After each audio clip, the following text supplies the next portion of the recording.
Donald and Douglas are Scottish twin engines. They're practical, peppery and proud. They nearly always work together.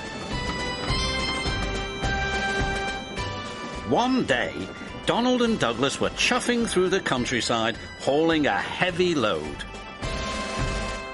Down the line, Trevor, the traction engine, had been struggling with a big cartload of hay. Crossing the tracks, the cart's wheels had broken off. Then Trevor heard a whistle. "Oh no!" Trevor cried. Donald could see the cart. "Stop!" he cried. Donald's driver applied the brakes, but it was too late.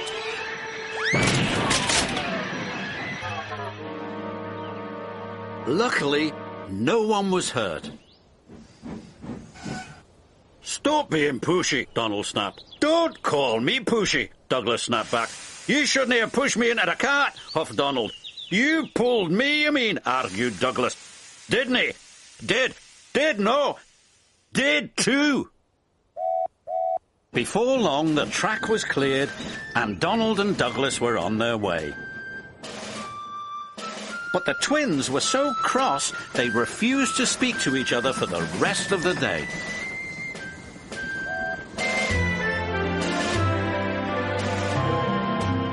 The next day, the Fat Controller needed an engine to help Duck at the smelter's yards. "May I go, sir?" said Donald eagerly. "I only need one engine," said the Fat Controller. "Not two." "I'm only one engine, sir," said Donald, "and I would like to work with Duck." The Fat Controller was surprised, but agreed. Thomas was worried. "Won't you miss one another?" he asked. "I know I'd miss Annie and Clarabelle." "I'll work better on my own," sniffed Douglas. "I have work to do," huffed Donald. At first, Donald enjoyed working with Duck. Then, things started to go wrong. "Did you shunt those trucks onto the other line?" Donald asked. "You said you wanted them on the other line," Duck replied. "No, that other line. The other line." Donald was cross. "Douglas would have known what I meant," he huffed. Douglas was working on his own. He chuffed dutifully through the beautiful countryside. But Douglas had no one to share it with. Although he tried not to, he was beginning to miss his twin.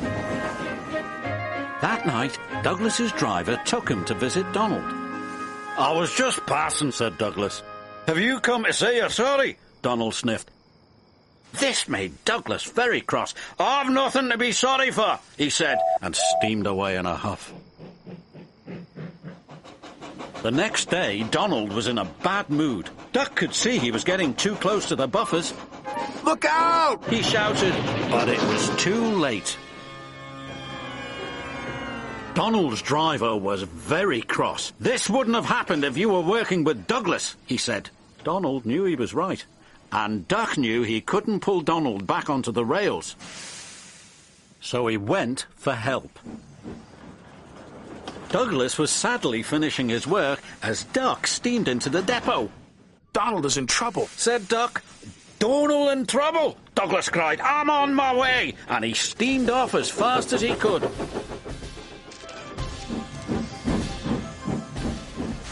Douglas struggled and struggled. He finally pulled his twin gently back onto the tracks. He was relieved Donald wasn't hurt. "Thank you," Donald said, "and I'm sorry." "No, I'm sorry," said Douglas.